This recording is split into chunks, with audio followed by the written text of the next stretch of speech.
ay rated SPG. Striktong patnubay at gabay ng magulang ang kailangan. Maaaring may masiselang tema, lengguwahe, karahasan, sexual, horror o droga na hindi angkop sa mga bata.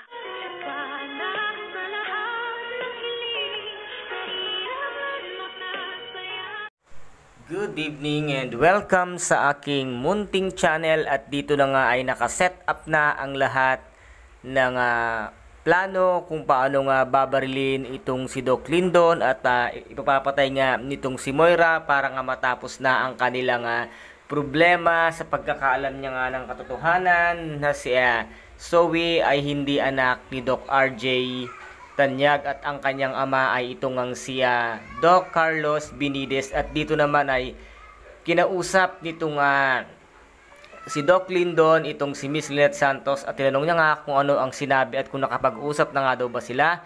At ang sabi naman dito ni Lynette Santos ay nag-usap na kami yung tungkol doon sa kanyang proposal, at sabi ko nga ay kailangan mo namin kilalanin ang bawat isa. At sabi nga dito ni Doc Lindon, yun lang po ba ang kanyang sinabi? Yun lang ang kanyang sinabi. At dito naman ay kinausap nga itong si Doc Lindon itong si Dr. Carlos Benitez na bakit hindi niya pa sinasabi ang katotohanan. Kailan mo sasabihin?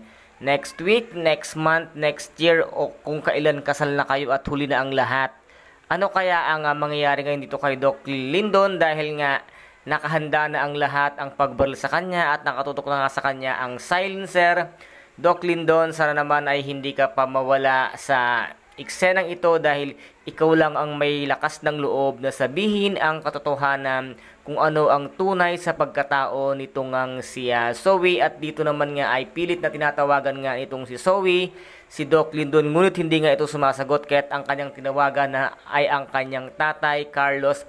At agad namang sumagot itong si Doc Carlos, kaya't sinabi niya nga dito na alisin niyo dyan si Doc Lindon dahil may gustong bumaril sa kanya at papatayin siya.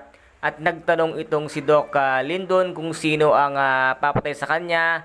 Huwag na kayo magtanong pa, basta ang importante ay alisin dyan. Ngunit hindi naman nakapasok itong si Doc Carlos dahil mahigpit nga ang mga pulis, at nandun nga ang isang pulis na siyang nag-utos na papatayin nga itong si Doc Lindon. At dito nga ay talagang nakaset up na ang lahat at nagkaroon na nga ng kaguluhan at putukan.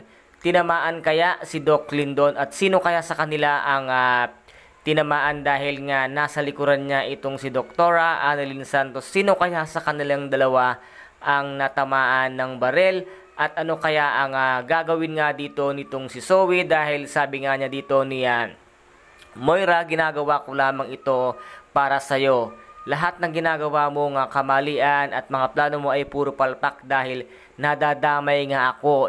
Ito ang sagot nga dito nitong si Zoe sa kanyang Mami Moirang Demonita. At sabi nga ni Zoe, naiinggit ako kaya Annalyn, hindi dahil sa anak siya ni Daddy, dahil anak siya ni Tita Lynette, at dahil napakabuti niya ngang ina, ikaw ay napakawalang kwenta mong ina. Ito nga ang sabi dito nitong si Zoe, kaya't inambaan siya ng sampal, kaya't hindi naman ito na ituloy.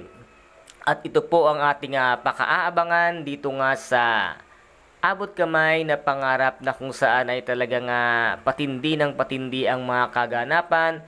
At kung nagustuhan po ninyo ang aking video for today, pakisubscribe na lamang po ng aking channel, pakilike and share din siya para maging update kayo sa lahat ng gagawin kong video. Maraming salamat po, ingat, God bless, and bye bye!